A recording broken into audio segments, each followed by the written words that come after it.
C'est bon? La parole est à vous. Merci. Alors donc, je m'appelle Philippe Bourg, je suis directeur général du regroupement national des conseils régionaux de l'environnement.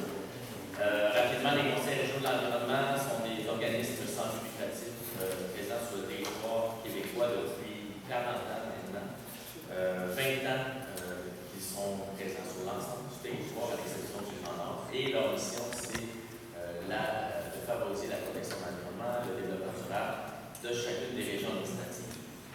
Les CRE sont très actifs dans le secteur de l'énergie depuis de nombreuses années, que ce soit en menant différents projets de sensibilisation ou en participant à diverses consultations, dont les audiences du PAP qui se sont tenues sur leur territoire.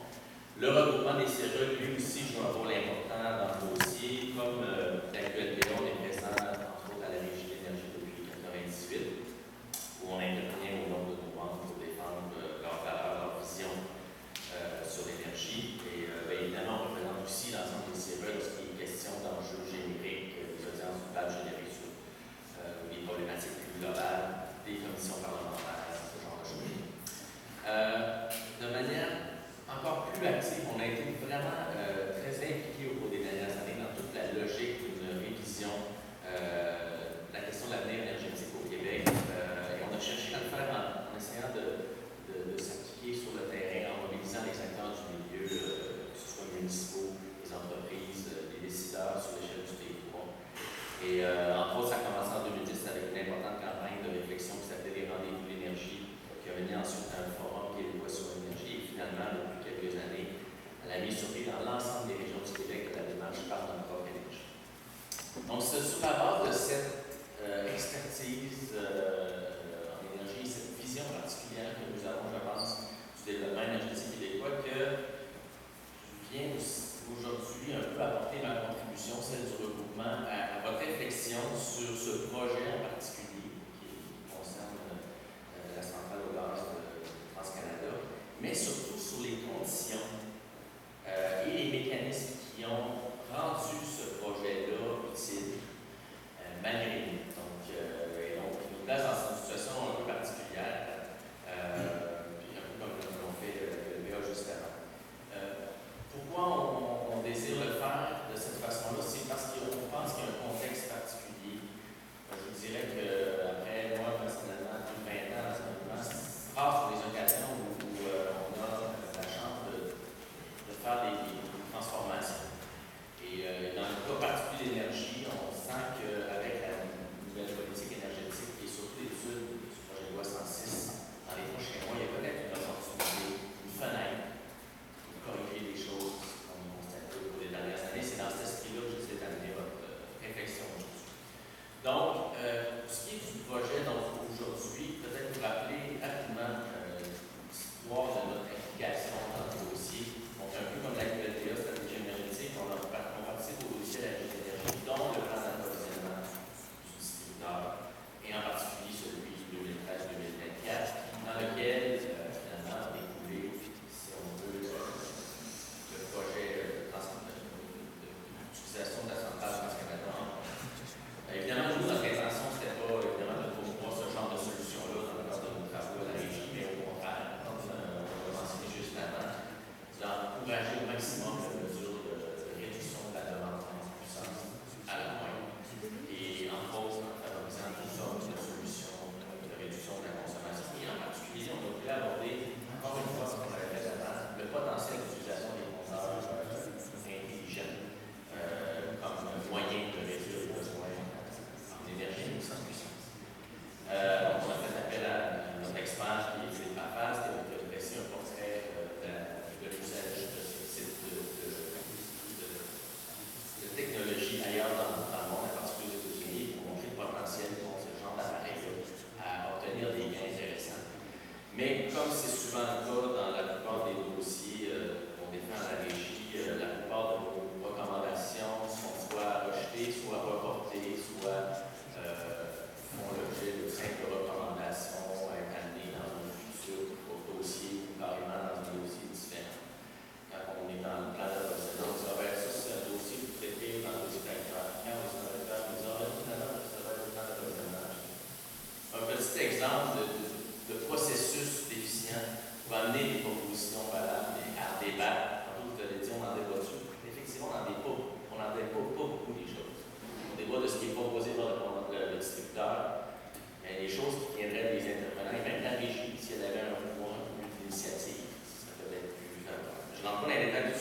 Ceci dit, donc, nos recommandations ont pour l'essentiel été refusées, mais on a découlé donc des nouvelles suggestions du côté de l'offre, dont la centrale, donc le projet de conversion de la centrale de France-Canada, et un appel d'offres en puissance de 500 MW, dont les résultats ont été connus récemment, j'en ai mentionné.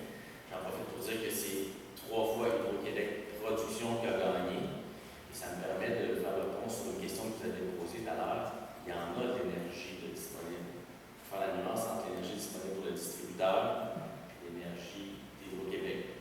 On va en débattre, mais c'est la preuve qu'il y a de l'énergie disponible au-delà de la capacité du distributeur de répondre à ses besoins. On en a la preuve d'Hydro-Québec. La production a gagné pour les 3 l'appel d'offres.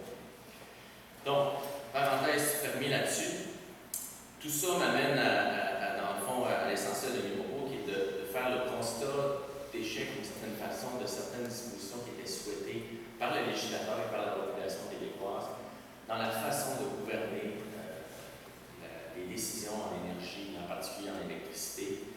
Tout ça origine évidemment du débat public sur l'énergie. Je suis content de voir qu'effectivement, André, qui est un initiateur de ça, a été dans les premières armes de ça, mais il faut relire les conclusions de ce débat-là, la politique énergétique qui en a suivi, pour constater les intentions du législateur et de la population à cette époque-là par rapport à la façon dont on voulait gouverner nos choix en matière d'énergie. Et on a fait des bons choix dans ces rapports-là, dans cette politique-là. Et malheureusement, aujourd'hui, on est obligé de constater qu'on n'est pas en phase du tout dans nos décisions par rapport à ces intentions premières-là. À mon point de vue, la principale raison de cet écart-là, c'est la modification à la loi sur la régie qui a eu lieu en 2000. Donc, finalement, est venu réduire certains pouvoirs importants. Donc, premièrement, la soustraction des activités de production à la surveillance réglementaire, la suspension du recours à la planification intégrée des ressources, donc, qui derrière ça, aurait permis à l'efficacité énergétique de prendre une place de filière à part entière. Et aussi l'affaiblissement même de la portée du développement durable et de l'environnement en modifiant l'article 5 de la loi. Une des choses que j'ai mentionnées dans le mémoire, puis d'autres intervenants l'ont fait avant moi, je pense que le rapport du BAP en 2004-188, toute une série de constats et d'avis très intéressants qui témoignent justement, 3-4 ans après cette modification à la loi, la grande problématique qu'il y a entre le manque de cohérence entre les décisions qui sont finalement prises à la régie et les intentions gouvernementales. Je retiens entre autres 2 citations. La Commission constate que l'efficacité énergétique n'est toujours pas reconnue comme une filière à part entière et que les entreprises d'efficacité énergétique n'ont pas été autorisées à soumissionner au même titre que les entreprises de production d'électricité. Et l'autre citation que je voulais mentionner, c'est l'avis 21, en fait, qui dit « La Commission est d'avis que les règles régissant l'approvisionnement des Québécois en énergie électrique doivent refléter les valeurs de développement durable auxquelles le gouvernement du Québec adhère et, en particulier, le degré de priorité accordé à l'efficacité énergétique et à l'hydroélectricité dans la stratégie québécoise sur les changements climatiques. » Donc, ça me permet justement, encore une fois, de montrer à quel point il y a un écart dans le mode de gouvernance des décisions en énergie, en électricité en particulier, par rapport aux intentions. Et là, j'en arrive au contexte particulier où on est aujourd'hui. Comme je vous dis, il y a un contexte où le projet de loi qui est sur la table, qui va être débattu à partir du mois d'août. Dans ce projet de loi-là, on prévoit des modifications de la loi sur la vie, donc il y a une fenêtre vraiment intéressante pour probablement corriger les choses. En même temps, les intentions gouvernementales sont encore plus musclées par rapport à la lutte au changement climatique qui ne l'ont jamais été. Les engagements sont très ambitieux. Ça implique une accélération des efforts et non pas un retour en arrière.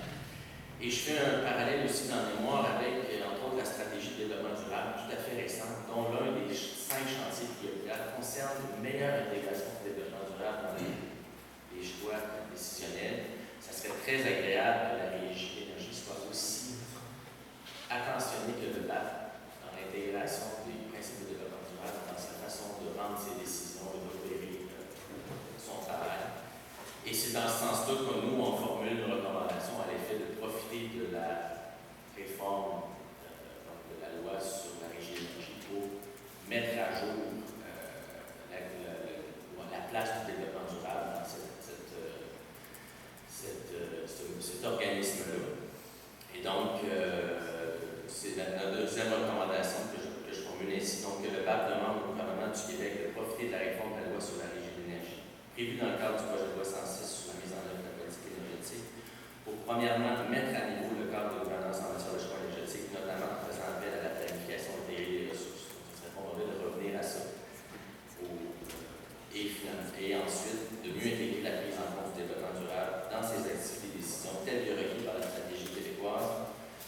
de développement durable 2015-2020. Je termine avec la première recommandation qui concerne peut-être plus spécifiquement le projet qui est à l'étude aujourd'hui. Donc, en ce qui concerne le projet d'étude, indépendamment des éléments présentés dans ce mémoire, le RNPREC reconnaît que la solution proposée par GMSE a le mérite d'être efficiente sur le plan économique, dans la mesure où Hydro-Québec Distribution et la Régie de l'énergie considèrent cette option valable. Stocker le gaz durant la période creuse pour l'utiliser en pointe dans une centrale existante nous semble une bonne idée et en outre une application concrète de l'un des 16 principes de la loi sur le développement durable, celui de l'efficacité économique. Cependant, hors de ce contexte particulier et contraignant, le RNPREC considère qu'il ne s'agit absolument pas d'une solution optimale en ce qui a trait aux émissions de gaz à effet de serre et à la protection de l'environnement. Il ne s'agit pas non plus, selon nous, de la solution la plus avantageuse économiquement, bien qu'il soit difficile de la démontrer, étant donné l'absence de données probants et détaillées. En conséquence, si le gouvernement du Québec en vient à autoriser ce projet, que je mets en parenthèse, ainsi que la Régie de l'énergie, dans la foulée de la décision du 6 juillet, dont vous avez fait état hier soir, le RNPREC recommande que soit mise en place une surveillance réglementaire adéquate avec la participation du public pour que le recours à cette solution soit fait avec l'objectif d'un usage réduit à son strict minimum. Cela implique que cette ressource ne soit utilisée qu'en dernier recours une fois que toutes les autres solutions de gestion de la pointe identifiées à ce jour et dans le futur auront été convenablement appliquées. Au revoir. Merci. Quelques questions? Absolument. Quelques-unes. Une des premières, ce serait à propos de compteurs intelligents.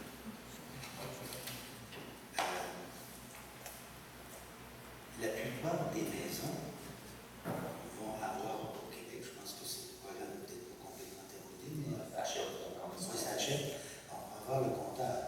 Mais de là à lier le compteur avec les équipements de la maison, c'est tout, vous le savez très bien. Il n'y a pas beaucoup de frigos, il n'y a pas beaucoup de poêles, il n'y a pas beaucoup de téléviseurs qui sont équipés pour parler au compteur. Alors, comment voulez-vous travailler avec des équipements qui ne sont pas reliés à un compteur? Mais d'abord, il faut faire attention. Il y a une foule d'usages qui peuvent être remplis par un compteur intelligent. Celui dont vous semblez vouloir discuter, c'est celui où on permet un contrôle des appareillages, soit de la part du Québec, par exemple, mais par rapport à un utilisateur aussi à distance, pour décider d'interrompre le fonctionnement de certains appareils. C'est une chose, c'est un usage, ça peut avoir sa place. Bon. Ici, on n'est pas à cette étape-là. Dans le fond, nous, ce qu'on fait la démonstration, quand je dis nous, c'est le rapport de M. Rafal, c'est simplement de permettre aux clients de voir sa consommation en temps réel. Et ça c'est permis déjà par une carte qui existe dans l'appareil, mais qui n'est pas mis en fonction. Donc, et là, je vous ramène à la problématique initiale depuis le début de ce programme de compteur intelligent. Malheureusement, ça aurait pu être une réforme incroyable de notre façon de gérer notre énergie, mais ça a été pris par Hydro-Québec uniquement dans l'objectif d'éliminer les compteurs humains. Voilà. Et donc, ça crée évidemment aussi beaucoup de résistance en raison des coûts, mais bon, les problématiques, la perception des risques de la santé, tout ça. Mais c'était normal aussi, puisqu'il n'y avait pas de bénéfice pour le consommateur, aucun bénéfice lié au fait qu'on ne peut pas utiliser les autres applications permises dans ce type d'appareillage partout.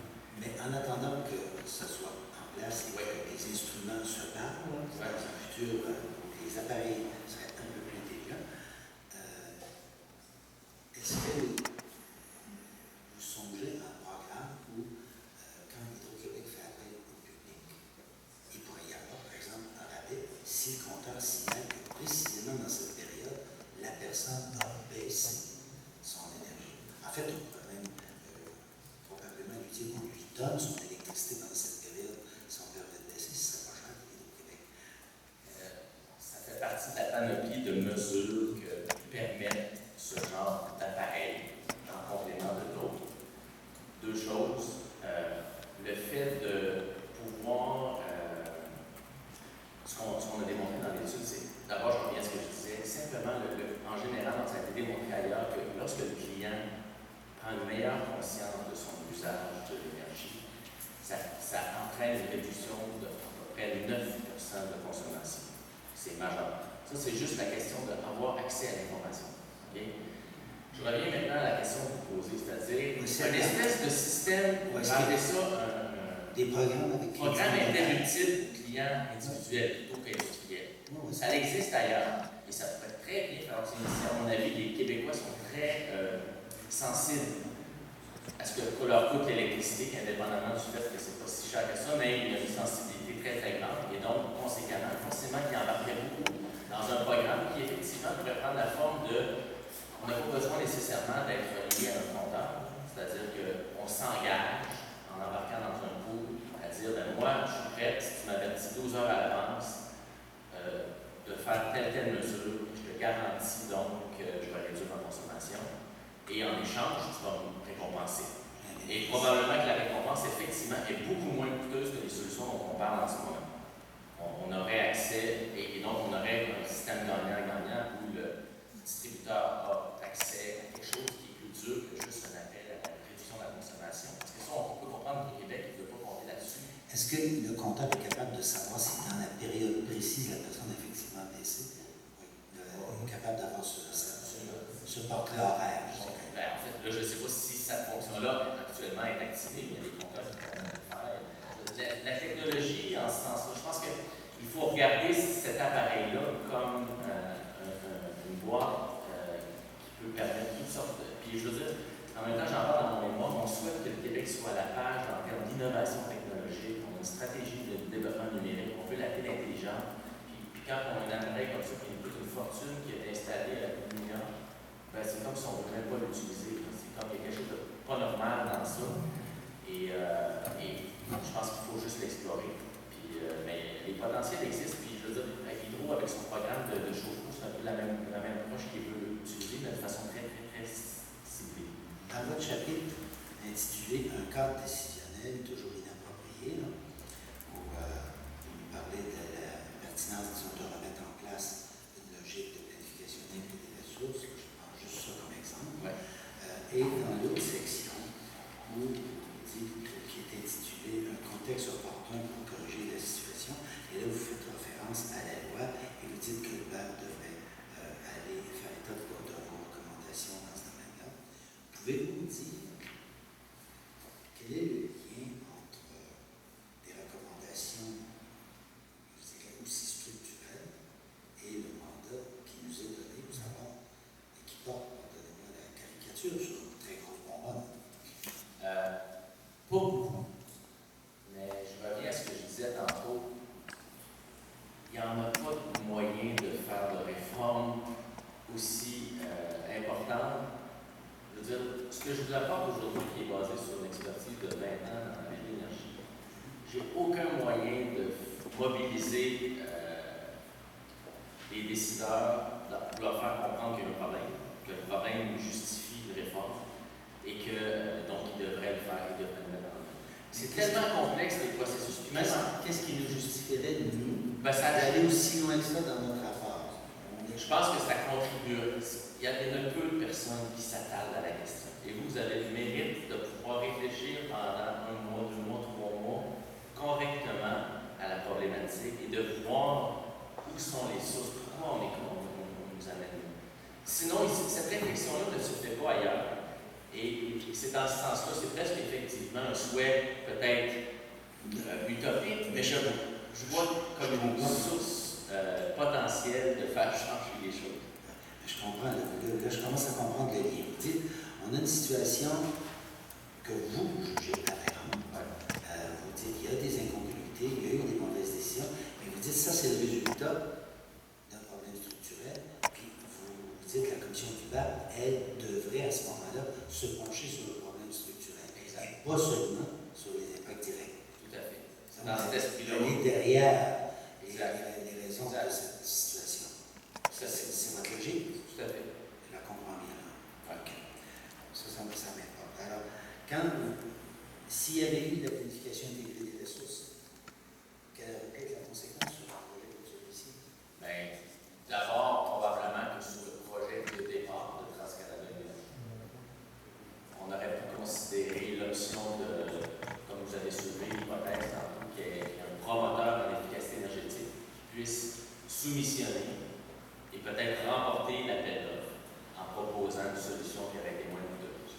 On aurait eu sans doute en plus une analyse qui n'aurait pas été uniquement basée sur le coût. C'est-à-dire qu'on aurait dit peut-être que la solution technologique elle coûte un peu plus cher, mais l'autre a fait des gaz à effet de serre, elle va, bon, etc. Celle-là est plus flexible, elle va créer plus d'emplois. Donc, on aurait ajouté des critères à la prise de décision qui auraient été autres que le plus bas soumissionnaire. Ça, c'est une des conséquences aussi de l'abandon de la planification stratégique. Donc, c'est un exemple concret. Rendu aujourd'hui, bon, ben là, ça a été un peu la même chose, c'est-à-dire que quand Hydro-Québec se serait présenté dans la régie pour dire que j'ai besoin de plus de en fait, j'ai un enjeu d'équilibre entre vente et puissance. Probablement on aurait épuisé correctement l'ensemble des besoins d'efficacité politique avant de retrouver une solution du côté de l'offre. Pour les mêmes raisons, c'est-à-dire qu'on aurait d'abord regardé vraiment, comparé sur la base des coûts, on aurait aussi intégré dans ces coûts-là les externalités. Vous êtes le groupe qui avait contesté avec succès la validité du contrat entre Hydro-Québec et Transénergie. Et si on doit repasser par un appel d'offres, je dis bien ici parce que personne ne le sait, vous avez bien vu la séance d'hier soir, il n'y a pas grand monde qui a l'air à savoir de quel côté on se dirige. Si jamais on doit aller passer un nouvel appel d'offres, d'après votre expérience, l'organisation et la conclusion d'un appel d'offres, ça devrait combien de temps à la régie? C'est 1 an, c'est 6 mois? D'abord, je vais faire une correction. Le regroupement pas fait partie du regroupement. Donc, le regroupement des organismes environnementaux d'énergie pour témoigner ce soir, eux, ils ont parti. Ah oui, c'est vrai. Vous n'étiez pas dedans? Non, c'est ça. Je fasse cette nuance. Excusez-moi, d'accord. Ceci dit, l'appel d'offres, je ne penserais pas que ce soit quelque chose sur la mécanique qui soit compliqué. C'est plus sur le résultat que j'ai des questionnements. Oui, vous avez raison. Mais à ce moment-là, pourquoi je vous pose la question, c'est pour la raison suivante. Si ça prend 6 mois en plus, il y avait déjà un projet qui devait aboutir en 19-20, soit. Bon, s'il y a 6 mois en plus, on s'en va vers 2021. Est-ce qu'à ce moment-là, les programmes d'efficacité énergétique que vous préconisez, ça donnerait presque 4 ans? Est-ce que c'est un horizon réaliste pour les mettre en place et obtenir le résultat autrement? C'est réaliste, mais pas s'il y a rien qui change dans le processus décisionnel, parce que ça ne sera pas appliqué. Ça fait trop d'années qu'on répète toujours la même chanson, il faudrait faire ça, puis ça finit en recommandation de la régie qui dit au Québec, vous devez regarder ça dans le prochain plan. Là, vous aviez soulevé tantôt une question, vous avez dit la régie se penche sur le projet qui lui est soumis. Dans le moment, y a-t-il quelqu'un qui, des fois, à la régie, propose un projet d'économie d'énergie? C'est pas permis. Ça ne fonctionne pas comme ça. Mais si. On peut pas, c'est les distributeurs qui peuvent soumettre des requêtes. On l'a déjà fait, nous, à l'époque, avec les réservoirs. Ça a été gros parce qu'on espérait. Puis ça a été très lourd et tout ça. Mais à ma connaissance, là, je pourrais peut-être demander à M. Newman, mais je ne connais pas si c'est juste pas permis sur le plan légal ou pratique. C'est-à-dire que ça fait. Donc, si pas de sens, la régie va juger que c'est. Si on avait des entreprises d'économie d'énergie au Québec, il faudrait qu'ils s'y mettent en rang quand il y a un appel d'offres. Ben, même, il ne serait pas éligible de toute façon, parce que l'appel d'offres ne prévoit pas qu'ils puissent s'initier en plus. Ils sont écartés. C'est pas considéré comme une filière. Quand on demande 500 MW en puissance, s'il y avait un chasseur de négawatts, comme un négawatt hunter, comme ils disent aux États-Unis, qui dirait, là, j'ai été voir 5-6 grandes entreprises, j'ai récupéré 500 MW, je vous les offre à tel prix, il ne peut pas se mettre en vente. Connaissance, non. C'est exclu. Et c'est pourtant, c'était plus que l'énergie. J'ai lu dans la décision de la semaine dernière que c'était possible. Mais la question, c'est est-ce qu'il y en a des entreprises en question qui font ça? Mais demain, vous allez pouvoir nous éclairer là-dessus. Pouvez-vous venir en avant? Allons-y de façon libre. Moi, je n'ai pas mon avocat avec moi. Mais s'il peut nous informer sur le droit, ça intéresse la question. Oui, en 2000, ce n'était pas possible. Maintenant, oui, les entreprises d'efficacité exercice. Il faudrait que j'ai pas la loi avec moi, là, mais Je l'ai vu dans la régie. article 72, je crois, a été amendé vers 2005 à peu près pour permettre ça, mais je pourrais vous fournir la référence exacte, parce que là, je dis ça de mémoire. On vous le demande, en plus de ce qu'on vous demande. C'est ça. Mais en pratique, il n'y a aucune entreprise d'efficacité énergétique qui a soumissionné. Et je ne sais pas s'il y a des entreprises qui existent au Québec qui auraient la capacité, qui feraient quelque chose qui ferait en sorte qu'elles pourraient soumissionner, mais en pratique. Alors, la question à M. Bourg. Faudrait-il une institution qui prend en charge cette question-là et de faire, par exemple, une division d'Hydro-Québec dévouée strictement à l'efficacité énergétique? À mon avis, ça va plus loin que ça. Je pense que moi, j'insiste aussi sur le cadre réglementaire.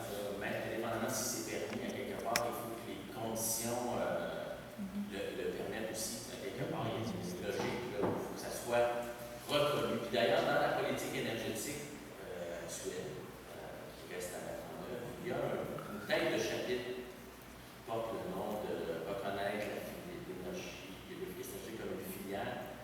Mais ce qui est écrit en dessous, ça ne colle pas vraiment. Fait que je ne sais pas qu'est-ce que ça veut dire, mais en tout cas, peut-être que l'intention est revenue.